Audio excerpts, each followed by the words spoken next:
Reporting from the Israel Today magazine newsroom. In Jerusalem, I'm Jonathan David. A variety of sellers have started offering Israeli gas masks on the internet auction site eBay, and they are selling fast. Priced between $25 to $50, many of the masks are older models first distributed to Israelis in the early 2000s. With the looming threat of a Western attack on Syria and Syrian retaliation against the Jewish state, Israelis have been flocking to gas mask distribution centers in recent days. But the long lines are a deterrent, and many are looking for alternative means of acquiring gas masks. While eBay might be more convenient, Israeli officials are cautioning that the older gas masks were deemed to be ineffective against certain types of chemical attacks.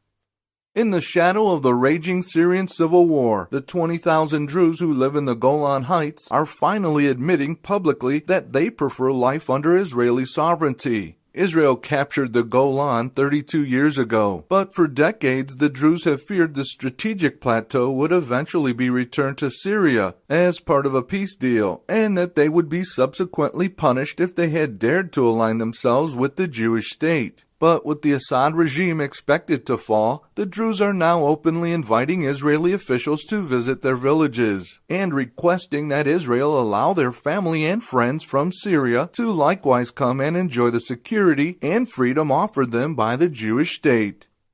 Israel filed a strong protest with the British government after the UK ambassador in Lebanon, Tom Fletcher, stated that the inclusion of Hezbollah's military wing on the European Union's list of terrorist organizations had nothing to do with Hezbollah's resistance against Israel. The term resistance is a typical regional code word for terrorist activity against Israel. Jerusalem was outraged by the remarks, which it said had granted legitimacy to Hezbollah's past and future attacks targeting Israeli civilians. London rejected Israel's protests, insisting that Fletcher is an expert diplomat. From Jerusalem, I'm Jonathan David. Stay informed, pray informed. Check out IsraelToday.com.